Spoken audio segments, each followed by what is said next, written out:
Hi friends, നമസ്കാരം. ഐ+ന്റെ ഇന്നത്തെ ക്ലാസ്സിലേക്ക് ഏവർക്കും ഹൃദ്യമായി സ്വാഗതം.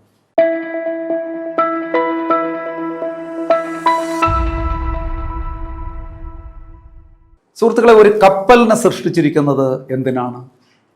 ആഴക്കടലിലേക്ക് പോകാൻ തന്നെയാണ്, അല്ലാതെ തീരത്ത് നങ്കൂരമിട്ട് കിടക്കാനല്ല. അതുപോലെ നിങ്ങൾ ജന്മമെടുത്തിരിക്കുന്നത് എന്തിനാണ്? പോരാട്ടത്തിലൂടെ വൻ വിജയം നേടാൻ തന്നെയാണ്, അല്ലാതെ കുറച്ചു കാലത്തേക്ക് ജീവിച്ച് മരിക്കാനല്ല, മറിച്ച് കുറച്ചു കാലത്തേക്ക് മരിച്ച് ജീവിക്കാനുമല്ല. പിന്നെ എന്തിനാണ്? പോരാട്ടത്തിലൂടെ വലിയ വിജയം നേടി സമൂഹത്തിൽ തലയുയർത്തിപ്പിടിച്ച് നിൽക്കാൻ വേണ്ടി തന്നെയാണ് നിങ്ങൾ ജന്മമെടുത്തിരിക്കുന്നത്. അതുകൊണ്ട് ആ ജന്മോദ്ദേശം തിരിച്ചറിഞ്ഞുകൊണ്ട് ഐ+ന്റെ ഈ ക്ലാസ്സുകളെല്ലാം ഉൾക്കൊണ്ടുകൊണ്ട് ജീവിതത്തിൽ വലിയ വിജയം നേടാൻ നിങ്ങൾക്ക് എല്ലാവർക്കും കഴിയട്ടെ എന്ന ആശംസയോടുകൂടി ഏറെ സ്നേഹത്തോടെ എല്ലാവരെയും ഒരിക്കൽ കൂടി ഇന്നത്തെ ക്ലാസ്സിലേക്ക് ഞാൻ സ്വാഗതം ചെയ്യുന്നു. ഇത് കോൺസ്റ്റിറ്റ്യൂഷൻ പാർട്ടിൽപ്പെട്ടതാണ് എന്ന് നമുക്ക് പറയാൻ പറ്റില്ല, മറിച്ച് സോഷ്യൽ സെക്യൂരിറ്റി സ്കീം എന്നൊക്കെ പറയുന്ന ഒരു മേഖലയുണ്ടല്ലോ, നിങ്ങൾക്ക് പഠിക്കാനുള്ളത് തന്നെയാണ്. അതിൽ പ്രൊഹിബിഷൻ ഓഫ് അട്രോസിറ്റീസ് അഗൻസ്റ്റ് അല്ലെങ്കിൽ prevention of atrocities against women and children എന്ന് പറയുന്ന ഒരു ടോപ്പിക് ഉണ്ട്. അപ്പൊ അതിൽ ആദ്യം നമുക്ക് സ്ത്രീകളെ അതിക്രമങ്ങളിൽ നിന്നും സംരക്ഷിക്കുന്നതിന് വേണ്ടിയിട്ട് ഉണ്ടാക്കിയ ചില നിയമങ്ങൾ ആദ്യം പഠിക്കാം. സ്ത്രീകളെ അതിക്രമങ്ങളിൽ നിന്ന് സംരക്ഷിക്കുന്നതിന് ഉള്ള നിയമങ്ങൾ എന്ന് പറയുമ്പം ധാരാളം നിയമങ്ങളുണ്ട് നമ്മുടെ രാജ്യത്ത്. അതിൽ ഏറ്റവും പ്രധാനപ്പെട്ട ഒരു കുഞ്ഞ് ലെജിസ്ലേഷനാണ് ഇന്ന് പഠിക്കാൻ പോകുന്നത് നമ്മൾ. ഏതാണത്? പ്രൊഹിബിഷൻ, അല്ലെങ്കിൽ നമുക്ക് പറയാം prohibition of dowry prohibition act, സ്ത്രീധന നിരോധന നിയമമാണ്. വെരി ഇമ്പോർട്ടൻ്റ് ആയിട്ടുള്ളൊരു ടോപ്പിക്കാണ്. നമ്മുടെ HSST പരീക്ഷകൾക്കും അതുപോലെ തന്നെ നമ്മുടെ ഡിഗ്രി ലെവൽ പരീക്ഷകൾക്കും ഒക്കെ വളരെ പ്രാധാന്യത്തോടു കൂടി സിലബസിൽ ഉൾപ്പെട്ടിരിക്കുന്ന ഒരു ടോപ്പിക്ക് തന്നെയാണ് dowry prohibition act 1961. 1961 Indian parliament പാസാക്കിയ സ്ത്രീധന നിരോധന നിയമത്തെക്കുറിച്ചാണ് നമ്മൾ ഇന്നത്തെ ക്ലാസ് ഡിസ്കസ് ചെയ്യാൻ പോകുന്നത്. നമുക്ക് നോക്കാം. ഡവറി പ്രൊഹിബിഷൻ ആക്ട്, സ്ത്രീധന നിരോധന നിയമം, വർഷമെന്നാണ് 1961. 1961 ഇന്ത്യൻ പാർലമെന്റ് പാസാക്കിയ വളരെ പ്രധാനപ്പെട്ട ഒരു നിയമം തന്നെയാണ് dowry prohibition act. An act passed by parliament to prohibit the giving or taking dowry. സ്ത്രീധനം കൊടുക്കുന്നതും വാങ്ങുന്നതും കുറ്റകരമാണ്. ഗിവിംഗ് ആൻഡ് ടേക്കിംഗ് ഡവറി, കൊടുക്കുന്നതും വാങ്ങുന്നതും കുറ്റകരമാണ് എന്നൊരു നിയമം 1961 ഇന്ത്യൻ പാർലമെന്റ് പാസാക്കി. The act was passed by the parliament in 1961 May 20. 1961 May മാസം 20 ഇന്ത്യൻ പാർലമെന്റ് സ്ത്രീധന നിരോധന നിയമം പാസാക്കി. പക്ഷെ ഈ പാസാക്കിയ നിയമം നിലവിൽ വന്നത്, the act came into force in 1961 July 1. 1961 May 20 പാസാക്കിയ നിയമം 1961 ജൂലൈ 1 നിലവിൽ വരുന്നു. This act was passed during the first joint sitting of both the House of Parliament held on May 6 to 9, 1961. 1961 May 6 മുതൽ 9 വരെ നടന്ന ഒന്നാം സംയുക്ത സമ്മേളനത്തിൽ വെച്ചാണ് ഈ നിയമം പാസാക്കിയെടുത്തത്. അപ്പം സ്ത്രീധന നിരോധന നിയമമാണ് ഇന്ത്യയിലെ ഫസ്റ്റ് ജോയിന്റ് സിറ്റിംഗിലൂടെ പാസാക്കിയ നിയമം, അല്ലെങ്കിൽ ഇന്ത്യയിലെ സംയുക്ത സമ്മേളനത്തിലൂടെ ആദ്യമായി പാസാക്കപ്പെട്ട നിയമം ഏതെന്ന് ചോദിച്ചാൽ dowry prohibition act. The act which was passed by the first joint sitting of parliament എന്നൊരു ചോദ്യം ചോദിച്ചാൽ നിങ്ങൾ dowry prohibition act. Joint sitting ഒക്കെ നമ്മൾ പഠിച്ചതാണ് കോൺസ്റ്റിറ്റ്യൂഷൻ പഠിച്ചപ്പോൾ അല്ലെ. സംയുക്ത സമ്മേളനം എന്താണ്? ഇന്ത്യൻ ഭരണഘടനയിലെ 108-ാം അനുച്ഛേദ പ്രകാരം കൂടുന്ന രണ്ട് സഭകളും കൂടി ഒരുമിച്ച് കൂടുന്ന ഒരു മീറ്റിംഗ് ആണ് അല്ലെ.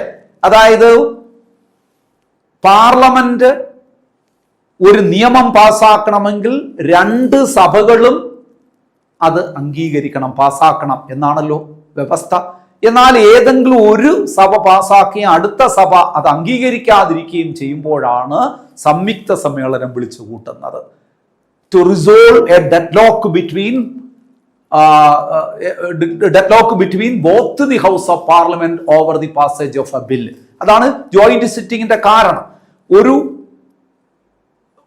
നിയമം അല്ലെങ്കിൽ ഒരു ബില്ല് പാസ്സാക്കുന്നതുമായി ബന്ധപ്പെട്ട് ഇരു സഭകളും തമ്മിൽ അഭിപ്രായ വ്യത്യാസം ഉണ്ടാകുമ്പോൾ അത് പരിഹരിക്കാനാണ് ആർട്ടിക്കിൾ 108 പ്രകാരം രാഷ്ട്രപതി ജോയിന്റ് സിറ്റിംഗ് വിളിച്ചു കൂട്ടുന്നത്. അങ്ങനെ 1961 ആദ്യത്തെ ജോയിന്റ് സിറ്റിംഗ് ഇന്ത്യൻ പാർലമെന്റിൽ നടക്കുന്നത്. ആ ജോയിന്റ് സിറ്റിംഗിലൂടെയാണ് ഡവറി പ്രൊഹിബിഷൻ ആക്ട് പാസ്സാക്കിയെടുത്തത്. ശ്രദ്ധിക്കണം, prime minister during such time Jawaharlal Nehru.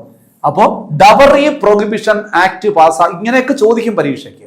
Who was the prime minister of India during the period of passage of dowry prohibition act? ഇന്ത്യയിലെ സ്ത്രീധന നിരോധന നിയമം പാസാക്കിയപ്പോൾ പ്രധാനമന്ത്രി ആരായിരുന്നു? ജവഹർലാൽ നെഹ്റു. എന്നാൽ ആ സമയത്തെ president doctor Rajendra Prasad. He someone the first joint sitting of parliament. നമ്മൾ പഠിച്ചിട്ടുണ്ട്. ഇന്ത്യയിലെ ഒന്നാം സംയുക്ത സമ്മേളനം 1961 വിളിച്ചു കൂട്ടിയ രാഷ്ട്രപതിയാണ് ആര്? ഡോക്ടർ രാജേന്ദ്ര പ്രസാദ്. സംയുക്ത സമ്മേളനം വിളിച്ചു കൂട്ടുന്നതാണ് രാഷ്ട്രപതി. But joint sitting is presided over by the speaker of Lok Sabha. സംയുക്ത സമ്മേളനത്തിൽ അധ്യക്ഷത വഹിക്കുന്നത് ആര്? അത് സ്പീക്കറാണ്. അപ്പൊ first joint sitting was summon by the president doctor Rajendra Prasad. First joint sitting of parliament was presided over by M.A. Ayyangar. അന്നത്തെ സ്പീക്കറായിരുന്ന M.A. അയ്യങ്കാർ ആണ് 1961 പാർലമെന്റിന്റെ ഒന്നാം സംയുക്ത സമ്മേളനത്തിൽ അധ്യക്ഷത വഹിച്ചത്. ആ സമ്മേളനത്തിലാണ് ഡവറി പ്രൊഹിബിഷൻ ആക്ട് പാസ്സാക്കിയത്. ഇത്രയും ഡീറ്റെയിൽസ് കൂടി അതിനോടൊപ്പം പഠിക്കണം. അപ്പൊ 1961 എന്ത് നിയമം പാസ്സാക്കി? Dowry prohibition. Giving and taking dowry is A crime. നോക്കൂ, സ്ത്രീധനം കൊടുക്കുന്നതും വാങ്ങുന്നതും കുറ്റകരമാണ് എന്നൊരു നിയമം പാസ്സാക്കി.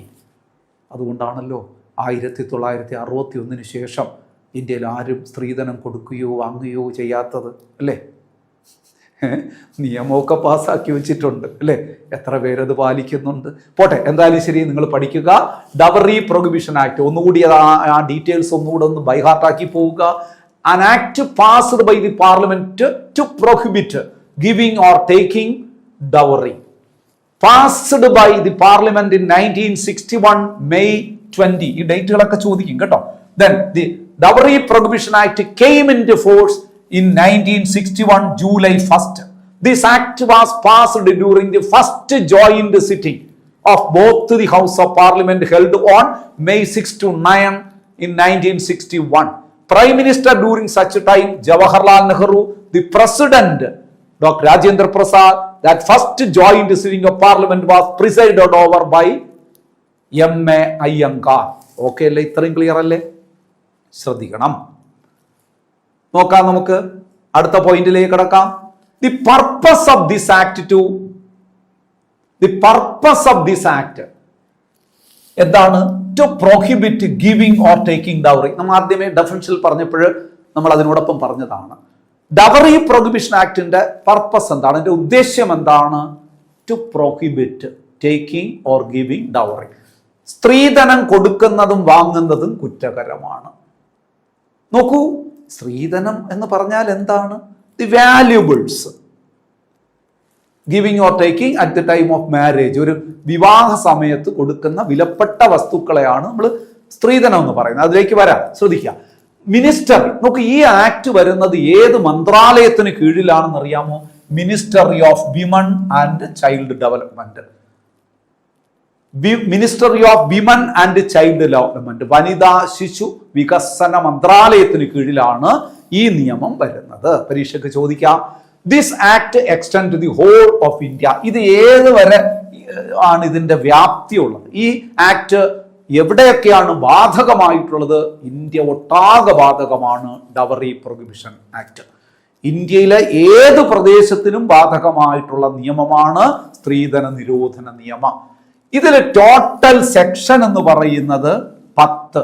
നോക്ക്, നമ്മൾ സാധാരണ ഒരു നിയമം പഠിക്കുമ്പോൾ എങ്ങനെയാ പഠിക്കുന്നത്?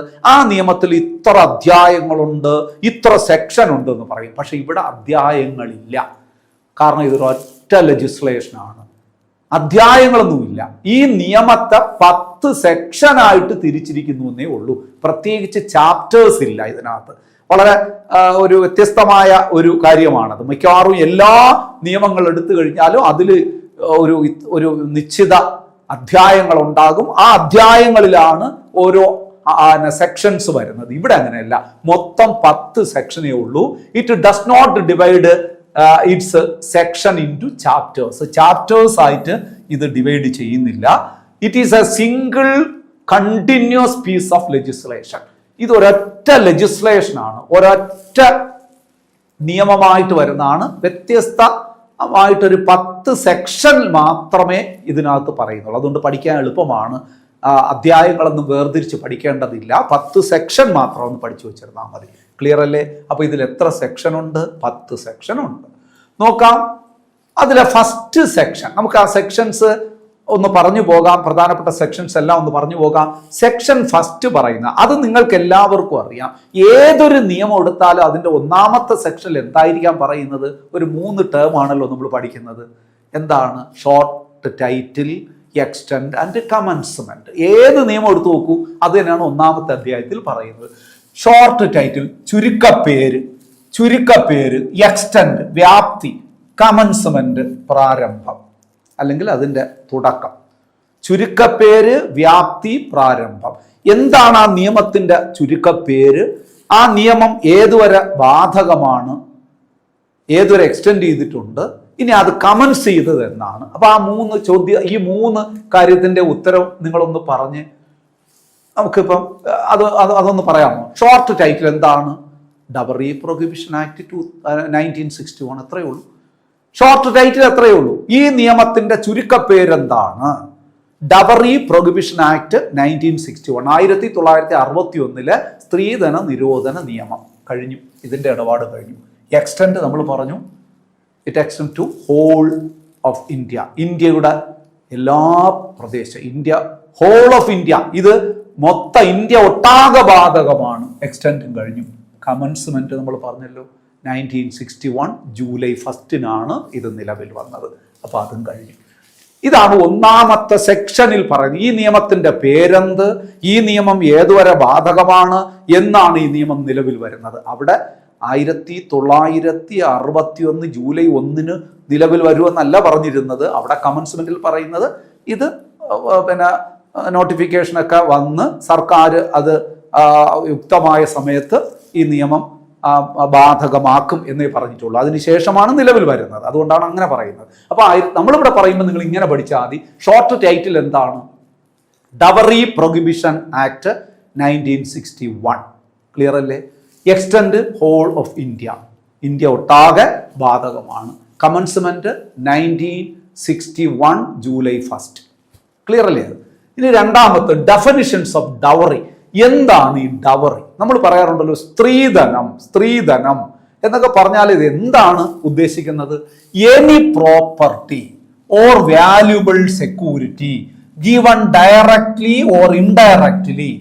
അത്ര ആദ്യം ഒന്ന് പറഞ്ഞ്, ഏതെങ്കിലും ഒരു വസ്തുവക, വിലപിടിപ്പുള്ള എന്തെങ്കിലും ഒരു സെക്യൂരിറ്റി, വിലപിടിപ്പുള്ള എന്തെങ്കിലും ഒരു വസ്തു, അത് ഡോക്യുമെന്റ് ആകാം, സ്വർണമാകാം, വസ്തുവകകളാകാം, എന്തുമാകാം. ഗിവൺ ഡയറക്ട്ലി നേരിട്ട് കൊടുക്കുന്നു, ഓർ ഇൻഡയറക്ട്ലി അല്ലെങ്കിൽ പരോക്ഷമായി കൊടുക്കുന്നു. At, before or after marriage, ഒന്നുകിൽ മാരേജ് സമയത്ത് അല്ലെങ്കിൽ മാരേജിന് മുമ്പോ പിൻപോ. ഒന്നുകിൽ മാരേജ് സമയത്ത് അല്ലെങ്കിൽ എന്താണ് ആഫ്റ്റർ മാരേജ്, മാരേജിന് മുമ്പോ പിൻപോ. By one party to another party, ഈ രണ്ട് പാർട്ടികളാണല്ലോ ഈ കല്യാണത്തിലുള്ളത്. അതിലൊരു പാർട്ടി മറ്റൊരു പാർട്ടിക്ക് പ്രത്യക്ഷമായോ പരോക്ഷമായോ വിലപിടിപ്പുള്ള എന്തെങ്കിലും വസ്തുവകകൾ കൈമാറുന്നതാണ് സ്ത്രീധനം. നോക്കൂ, after marriage by one party to another party excluding voluntarily present. അത് ശ്രദ്ധിക്കുക, excluding voluntarily present of traditional nature. ഇനി നോക്കൂ, ഒരു കുട്ടി വിവാഹിതയാകാൻ പോകുന്നു. അപ്പൊ ആ കുടുംബത്തിന്റെ പാരമ്പര്യമായിട്ടുള്ള കുറെ സ്വർണ്ണാഭരണങ്ങൾ, അത് അവരുടെ ഒരു കസ്റ്റമാണെന്ന് വിചാരിച്ചോളുക. ഇതിങ്ങനെ തലമുറ കൈമാറി മാറും. കുറെ പിന്നെ അതുപോലെ തന്നെ വളരെ വിലപിടിപ്പുള്ള ചില കല്യാണ സാരികളാകാം, അതിൻ്റെ വസ്തുവകളാകാം. ഇതൊക്കെ ഇങ്ങനെ കൈമാറി പോവുകയാണ്. ഇതാണ് ആ കുടുംബത്തിൻ്റെ ഒരു പാരമ്പര്യം. അപ്പം അങ്ങനെ വാല്യുബിൾ ആയിട്ടുള്ള ട്രഡീഷണൽ ആയിട്ടുള്ള ചില സമ്മാനങ്ങൾ അത് ഇതിൽ ഉൾപ്പെടുന്നതല്ല. മനസ്സിലാകുന്നുണ്ടല്ലോ? സമ്മാനങ്ങൾ അതാണ് എക്സ്ക്ലൂഡിങ് എന്ന് പറഞ്ഞത്. നമ്മൾ സ്വമേധയാൽ കൊടുക്കുന്ന ചില സമ്മാനങ്ങൾ. അതുകൊണ്ട് ഇപ്പം സ്ത്രീധനത്തിൻ്റെ പേരൊക്കെ മാറി, എല്ലാം വോളണ്ടറി ഗിഫ്റ്റായിട്ടാണ് കൊടുക്കുന്നത്. മനസ്സിലാകുന്നുണ്ടല്ലോ? അതാണ് ഈ നിയമം ഒരു കാരണവശാലും ശരിക്ക് പ്രായോഗികമായി വരുന്നില്ല നമ്മൾ പറയുന്നത്. അതിന് പഴുതുകൾ ഒരുപാടുണ്ട്. നോക്കൂ, voluntary present of traditional nature as long as they are listed. അതാണ് പ്രശ്നം. അങ്ങനെ കൊടുക്കുന്നത് രേഖകൾ ഉണ്ടായിരിക്കണം, എന്തൊക്കെയാണ് ഇങ്ങനെ ട്രഡീഷണൽ ആയിട്ട് കൊടുത്തത്, ആൻഡ് നോട്ട് എക്സസീവ്, അതിൽ കൂടാൻ പാടില്ല. മനസ്സിലാവുന്നുണ്ടല്ലോ? അതായത് എന്താണ് സ്ത്രീധനം എന്നതിന്റെ ഡെഫിനിഷനാണ് സെക്ഷൻ 2 പറയുന്നത്. Definition of dowry. സ്ത്രീധനം എന്തെന്ന് വ്യക്തമാക്കുന്ന ഈ ഡവറി പ്രൊഹിബിഷൻ ആക്ടിലെ സെക്ഷൻ ഏതെന്ന് വെച്ചാൽ സെക്ഷൻ 2. സെക്ഷൻ 2 പ്രകാരം, രണ്ടാമത്തെ വകുപ്പ് പ്രകാരം സ്ത്രീധനം എന്ന് പറഞ്ഞാൽ വിവാഹ സമയത്തോ അതിനു മുമ്പോ അതിനു ശേഷമോ വിവാഹവുമായി ബന്ധപ്പെട്ട ഒരു പാർട്ടി മറ്റൊരു പാർട്ടിക്ക് പ്രത്യക്ഷമായോ പരോക്ഷമായി നൽകുന്ന വിലപിടിപ്പുള്ള വസ്തുവകകളെല്ലാം സ്ത്രീധനമാണ്. എന്നാൽ ഇതില് പാരമ്പര്യമായി വളരെ വ്യക്തമായി രേഖപ്പെടുത്തിയിരിക്കുന്ന ചില വസ്തുക്കൾ സ്വമേധയാൽ കൈമാറ്റം ചെയ്യുന്നത് ഉൾപ്പെടുന്നില്ല.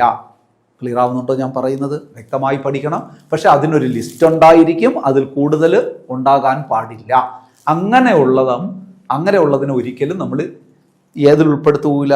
ഈ സ്ത്രീധനത്തിൽ ഉൾപ്പെടുത്തൂല. ശ്രദ്ധിക്കുക. അപ്പൊ സ്ത്രീധനത്തിന് കറക്റ്റ് ഡെഫിനിഷൻ എന്താണ്? വിവാഹ സമയത്തോ അതിനു മുമ്പോ അതിനു ശേഷമോ ഇതുമായി ബന്ധപ്പെട്ട് നൽകുന്ന വിലപിടിപ്പുള്ള എല്ലാ വസ്തുക്കളും. ഇത് വിവാഹത്തിൽ ഏർപ്പെടുന്ന ഒരു പാർട്ടി മറ്റൊരു പാർട്ടിക്ക് നൽകുന്നതാണ്. ഇത് പ്രത്യക്ഷമായോ പരോക്ഷമായോ നൽകുന്നതാണ്. എല്ലാം കൂടെ ചേർത്താ നമ്മൾ ഈ ഒറ്റ സെന്റൻസിൽ പറഞ്ഞിരിക്കുന്നത് ശ്രദ്ധിച്ചോളുക.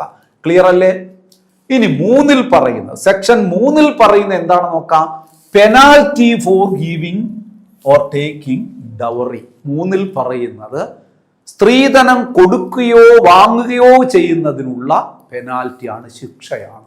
സ്ത്രീധനം കൊടുക്കുകയോ വാങ്ങുകയോ ചെയ്യുന്നതിനുള്ള ശിക്ഷയെക്കുറിച്ച് പറയുന്നതാണ്, പെനാൽറ്റിയെക്കുറിച്ച് പറയുന്നതാണ് 3. നോക്കാം. maximum 5 years imprisonment and fine of at least 15,000 rupees or the value of dowry whichever is higher. എന്താണ് സ്ത്രീധനം കൊടുക്കുന്നതും വാങ്ങുന്നതിനും ഉള്ള ശിക്ഷ എന്ന് പറയുന്നത്? മിനിമം 5 വർഷം വരെ തടവ്. മാക്സിമം കോടതിക്ക് തീരുമാനിക്കാം.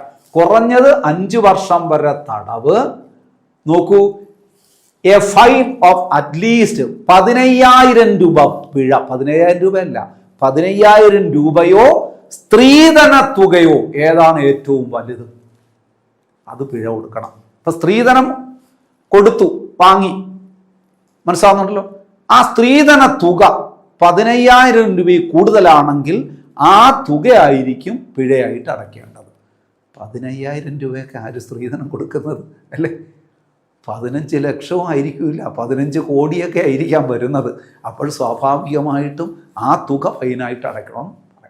ശ്രദ്ധിക്കണേ. കല്യാണം കഴിക്കാൻ പോകുന്ന നമ്മുടെ പുരുഷ സുഹൃത്തുക്കളോട് എനിക്ക് ഓർമ്മിപ്പിക്കാനുള്ളത് ജാഗ്രത ഇതൊക്കെയാണ്. സ്ത്രീകളും അതുപോലെ ശ്രദ്ധിക്കണം. കൊടുക്കൽ മാത്രമല്ല വാങ്ങലും ഒക്കെ ശിക്ഷയാണ്, ശിക്ഷാർഹമായ കുറ്റമാണെന്ന് ഓർത്തുകൊള്ളുക. ഇനി നോക്കാം, ഇത്രയും ക്ലിയർ ആയല്ലോ. അപ്പൊ ശ്രദ്ധിക്കുക, penalty for which section states that the penalty for giving or taking dowry എന്ന് വെച്ചാൽ സെക്ഷൻ 3. അതെന്താ പറയുന്നത്?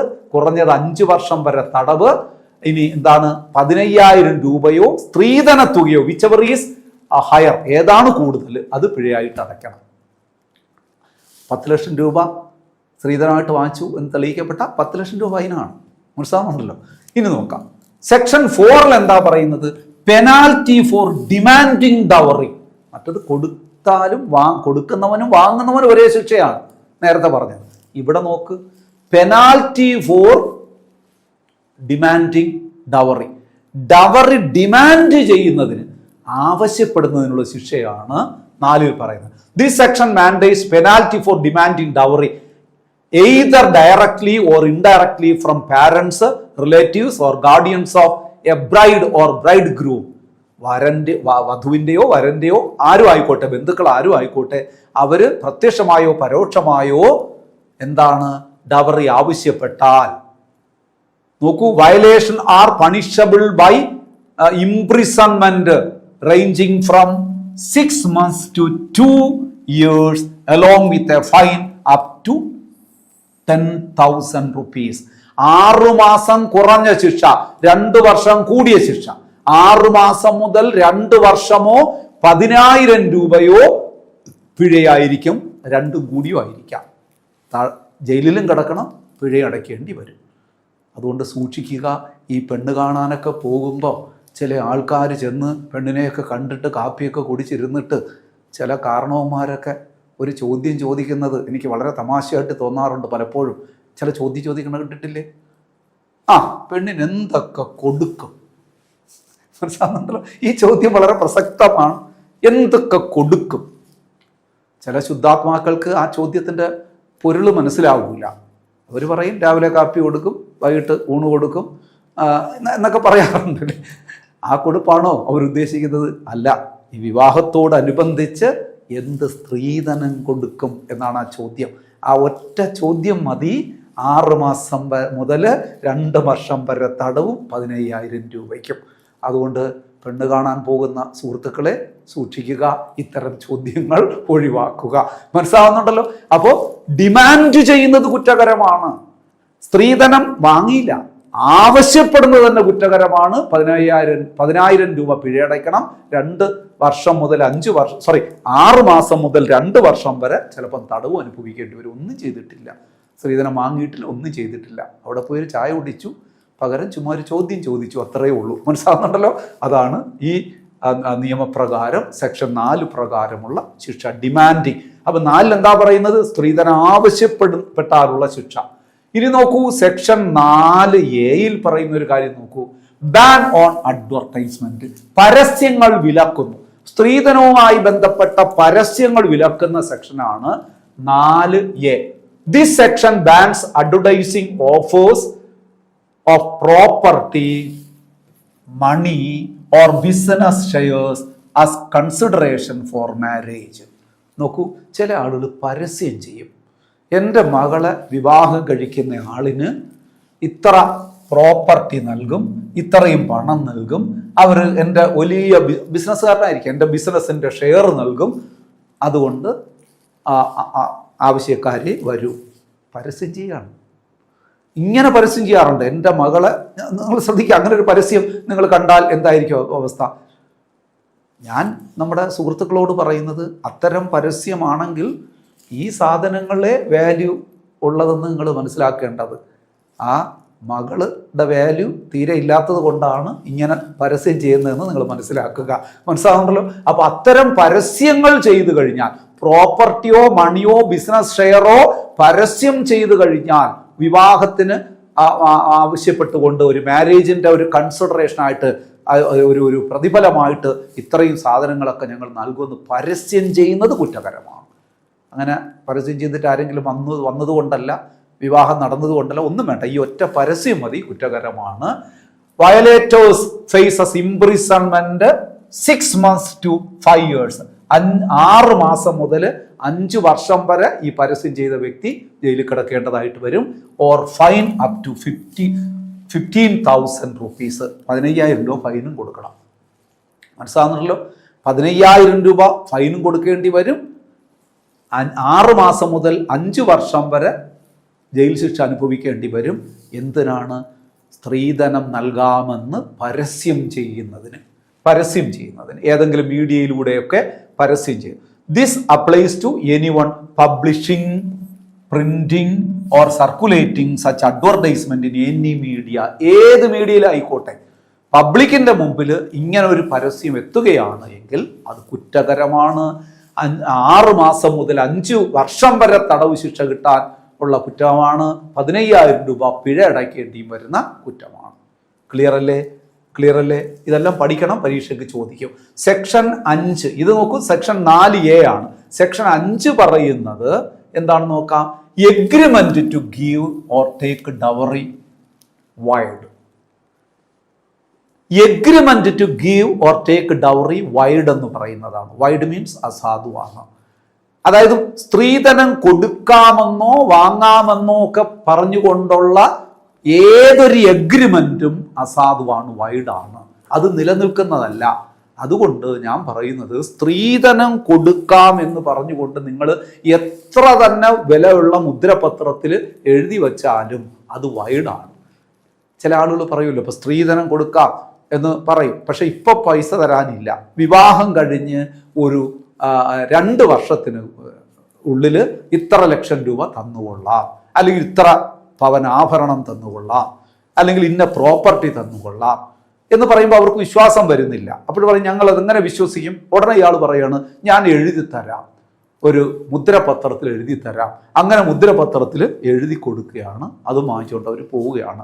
ആ പത്രത്തിന് യാതൊരു വിലയുമില്ല, ആ കടലാസിന്റെ വില പോലും ഇല്ല എന്നാണ് സെക്ഷൻ 5 പറയുന്നത്. Agreement to give or take dowry void. Any agreement whether oral or written for giving or taking dowry is null and void. Null and void ആണ്. അത് ഒരു നിലനിൽപ്പും ഇല്ലാത്ത എഗ്രിമെന്റ് ആണ്. വാക്കാലോ ഇനി റിട്ടേൺ ആയിട്ടോ കൊടുക്കുന്ന സ്ത്രീധനവുമായി ബന്ധപ്പെട്ട ഒരു എഗ്രിമെന്റും നിലനിൽക്കില്ല എന്ന് പറയുന്ന സെക്ഷൻ 5 ആണ്. Section 6 dowry for benefits of wife or heirs. അതായത് dowry for the benefits of wife or heirs. ഇനി ഡവറി നമ്മൾ നേരത്തെ പറഞ്ഞ സമ്മാനം പോലെയോ അല്ലെങ്കിൽ ആരെങ്കിലും എന്തെങ്കിലും സമ്മാനങ്ങൾ കൊടുക്കുകയാണ്, അത് സ്ത്രീധനമായിട്ട് നമുക്ക് കണക്കാക്കാം. അങ്ങനെ കൊടുക്കുന്നതിന് അതിന്റെ ബെനിഫിറ്റ് ആർക്ക് തന്നെ ആയിരിക്കും? ആ സ്ത്രീക്കായിരിക്കും, വധുവിന് തന്നെ കിട്ടണം. ഇല്ല എങ്കിൽ അവരുടെ അനന്തരാവകാശിക്കാണ് പോകേണ്ടത്. ആർക്കും മറ്റൊരാൾക്കും അതിൽ അർഹതയില്ല. ഈ സ്ത്രീധനവുമായി ബന്ധപ്പെട്ട് എന്തെങ്കിലും ലഭിച്ചിട്ടുണ്ടെങ്കിൽ, സ്ത്രീധനം തെറ്റാണ്, അങ്ങനെ കൊടുക്കരുത് വാങ്ങരുതെന്നാണ് പറയുന്നത്. അങ്ങനെ എന്തെങ്കിലും ആരെങ്കിലും നൽകിയിട്ടുണ്ട് എങ്കിൽ തീർച്ചയായിട്ടും അത് ആർക്ക് നൽകണം? അത് ആർക്ക് അർഹതപ്പെട്ടതാണ്? അത് ആ പെൺകുട്ടിക്ക്, ആ വിവാഹിതയാകുന്ന ആ പെൺകുട്ടിക്ക്. ഇനി അല്ല എങ്കിൽ അവരുടെ ആ കുട്ടിക്ക് എന്തെങ്കിലും സംഭവിച്ചാൽ അതിൻ്റെ അനന്തരാവകാശിക്കാണ് ഇത് അർഹതപ്പെട്ടത് എന്ന് പറയുന്നതാണ് സെക്ഷൻ 6. നോക്കൂ, any dowry received by anyone other than bride must be transferred to bride within specified time frames. ഇനി നോക്കൂ, ഈ വധുവിന്റെ പേരിൽ ആരെങ്കിലും സ്ത്രീധനം വാങ്ങിയിട്ടുണ്ട് എങ്കിൽ അത് നിശ്ചിത കാലാവധിക്ക് മുമ്പ് തന്നെ ഈ വധുവിന് കൈമാറിയിരിക്കണം. അതിന് ചില വ്യവസ്ഥകളാണ് ഇനി ഇതിനകത്ത് പറയാനുള്ളത്.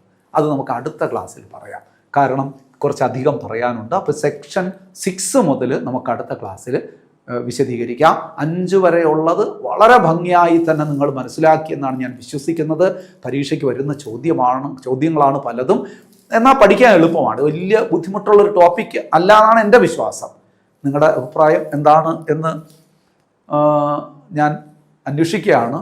എൻ്റെ വിശ്വാസം നിങ്ങൾക്കും ഇത് മനസ്സിലായി എന്ന് തന്നെയാണ്, പഠിക്കാൻ എളുപ്പമുണ്ട് എന്ന് തന്നെയാണ്. അപ്പോൾ സുഹൃത്തുക്കളെ, നന്നായി പഠിക്കുക. അടുത്ത ക്ലാസ്സിൽ ബാക്കി ടോപ്പിക്കുമായിട്ട് നമുക്ക് വീണ്ടും കാണാം. Thank you so much. Good bye.